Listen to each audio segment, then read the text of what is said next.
Здравствуйте, мои дорогие подписчики и гости канала! Сегодня я поделюсь, как сшить такую шапку для мальчика. Может быть и для девочки, а может быть кто-то и из вас захочет себе такую шапку. Почему бы и нет? Несколько лет назад я искала в интернете шапку ребенку и наткнулась на такие шапки-авиаторы или пилоты. Я стала уже целенаправленно искать, и мне попадались дешевые, откровенно безобразного качества. Были и дорогие, очень крутые шапки-пилоты из дубленой кожи с такими реалистичными очками. Я подумала, а почему бы мне самой не попробовать? До этого я шапки никогда не шила. И с тех пор я шью такие шапки. Если вы хотите сшить что-то подобное или такую же, смотрите мое видео до конца.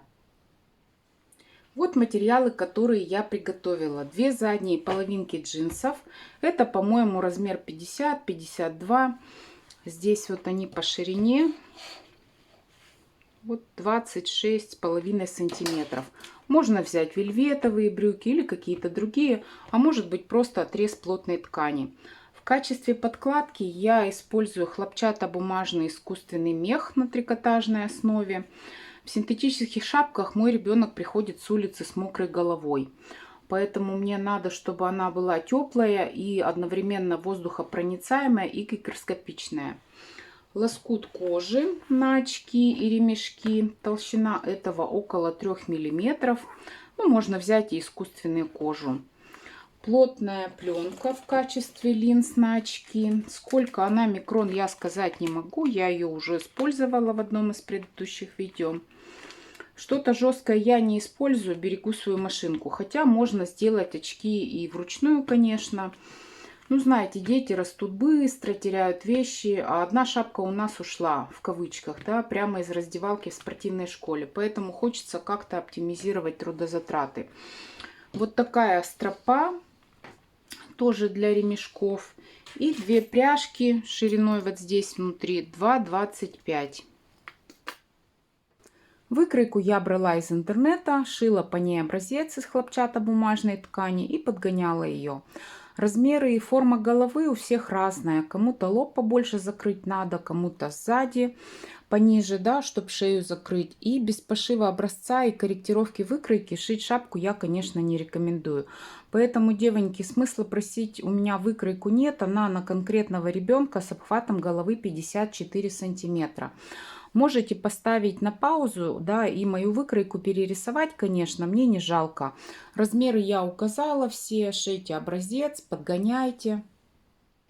Очки я буду вырезать вот по этому шаблончику. Вот я его сюда приложила, да, чтобы вот показать вам размеры. 15 сантиметров они у меня в ширину, ну почти 15.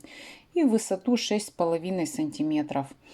Ну, очки тоже можете, в принципе, сделать любой формы, какая вам нравится. Сейчас я приступаю к крою деталей шапки.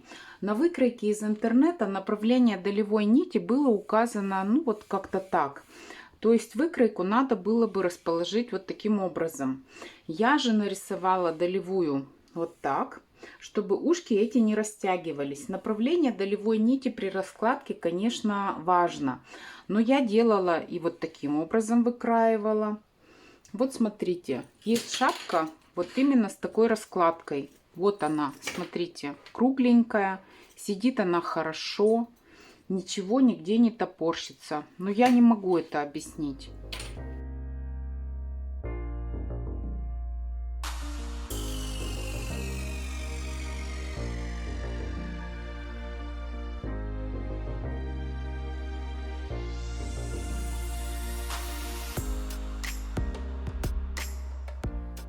Центральную часть шапки можно сделать сточной.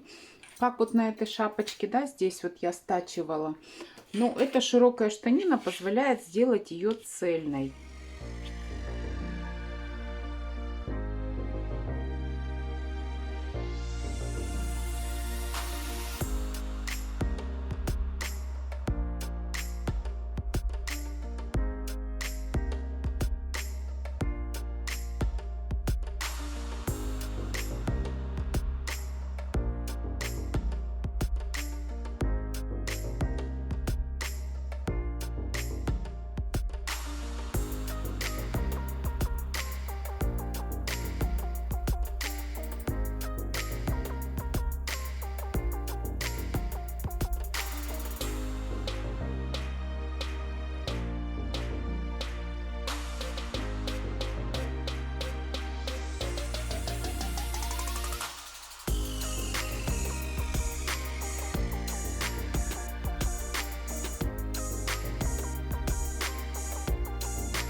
Все детали выкроены, так называемые линзы приклеены к кожаной оправе. Теперь можно приступать к сборке. Сначала я стачаю боковые детали с центральной и застрочу припуски на центральную часть, но лишь в области очков. Если я стачаю срезы полностью, мне будет неудобно приклеивать, притачивать потом очки и ремешки. Очки будут, ну вот здесь примерно, да, ну, может быть полсантиметра вверх-вниз. Я здесь отмечу себе с изнанки. То есть вот в этой области я сейчас все сделаю. Шить я буду вот такими иглами для джинсовой ткани и вот такой ниткой стачивать. Обычная нитка полиэстровая. Иголку я возьму номер 100. А для отделочной строчки я буду использовать вот такую нить. Она так и называется. Нить для джинсовых тканей. Покупала я ее тоже когда-то в России. И для нее я, наверное, буду брать иголку номер 110. Ну, посмотрю, как пойдет, да, как будет получаться. Вот так это выглядит. Строчку я здесь делала без закрепки на конце. Ну, здесь закрепка, здесь нет. Я выводила нитки на изнаночную сторону, завязывала здесь узелки. Когда я буду продолжать, да, вот эту строчку выполнять, я отсюда же прямо вот в это же отверстие иголкой постараюсь проткнуть. Сейчас я займусь очками. Сделаю здесь также отделочную строчку, но только пока внутри рамки. Снизу подложу, ну, вот такую салфеточку, она отрывается хорошо, потому что эта пленка, она застревает на транспортере, прилипает к нему. Закрепки я тоже нигде делать не буду, также выведу нитки на обратную сторону и завяжу узелки. Для шитья я поставлю иголку для кожи и вот такую роликовую лапку.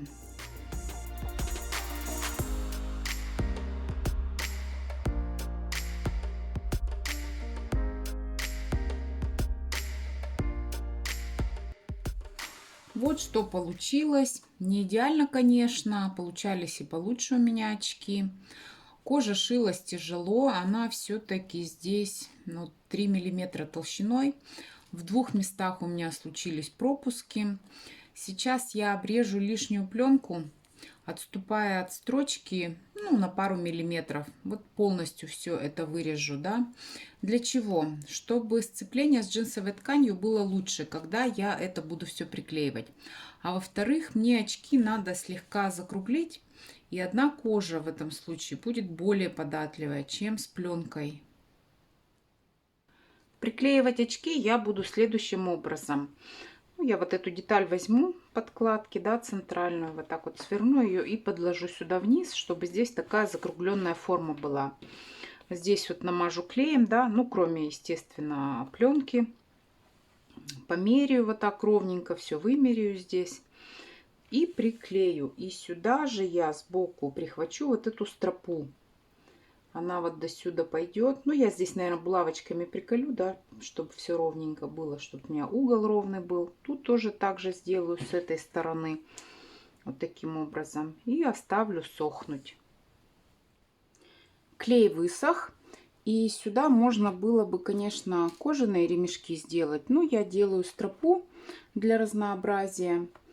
Кожаные ремешки я тоже клеем прихватила вот в этой области, чтобы они не сместились. Теперь можно притачивать очки и эти ремешки. Вот здесь вот так я строчку сделаю и здесь рамкой. Ну вот до сюда примерно. Снизу я вот это обрежу. И вот эти остатки у меня пойдут на ремешок сзади, который регулирует шапку по обхвату. Ну вот как здесь. То есть можно потуже затянуть, можно оставить так, как есть. Вот таким образом это будет.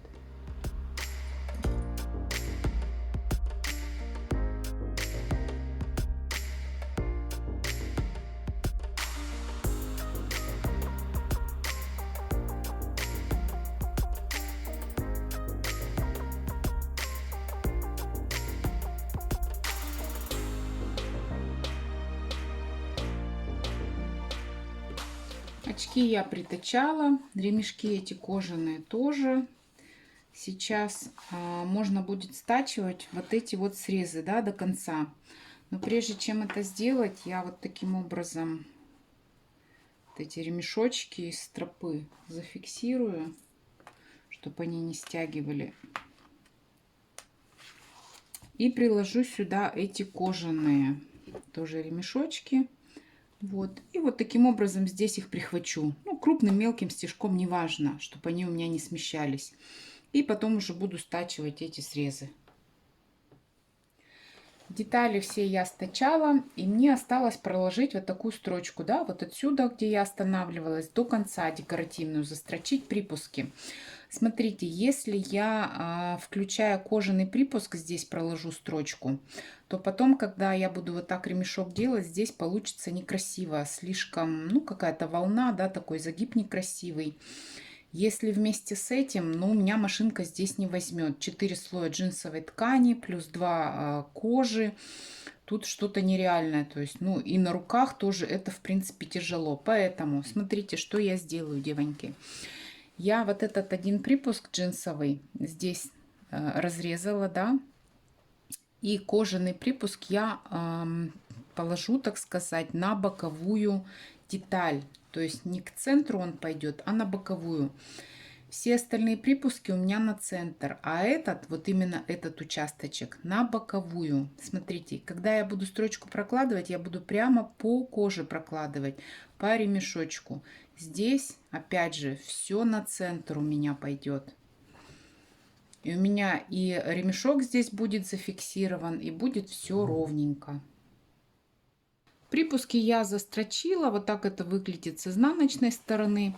И верх шапки практически готов. Осталось установить только пряжки. Ну, пряжки я сделаю уже в самом конце.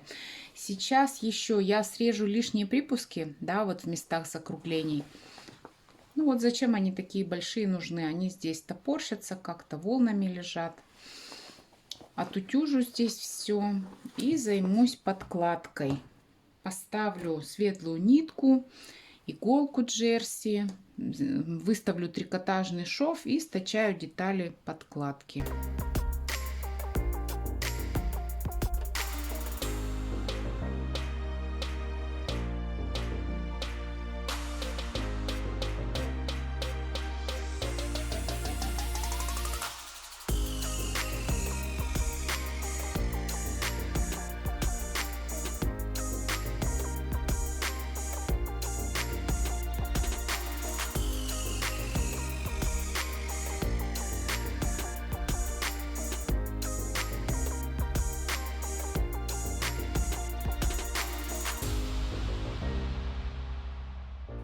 Подкладка готова. Вот я ее туда вложила, да, прикрепила, сколола булавочками. И кажется, что она несколько великовата. Я ее краила по той же выкройке, точно такого же размера, как детали верха шапки.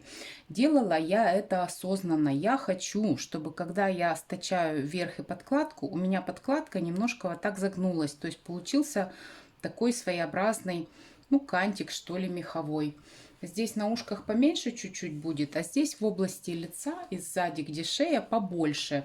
Здесь вот тоже побольше, но я сейчас обрежу на 0,5 и буду стачивать. Перед тем, как стачивать, я сметала эти две детали лицом к лицу. И стачивать я буду не полностью. Вот здесь я оставлю небольшой открытый участок. После того, как я стачаю, я обрежу вот эти уголки, да, под углом 45 градусов. И через этот участок открытый все выверну. Шапку я вывернула. И смотрите, что получается. Здесь я зашью открытый участок потайным швом. По краю я все приутюжу. И вот здесь я, наверное, ческой для животных вот этот мех, который строчкой прихватился, повытаскиваю. И еще я забыла сказать совсем в самом начале, что этот искусственный мех хлопчатобумажный, я его постирала. Полностью весь отрез в машинку бросила. По-моему, на 60 градусах я стирала. То есть он у меня декотировку прошел. Когда я его буду утюжить, отпаривать, он уже деформироваться не будет. Потом я установлю пряжки, пробью дырочки и покажу готовый результат.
Шапка готова.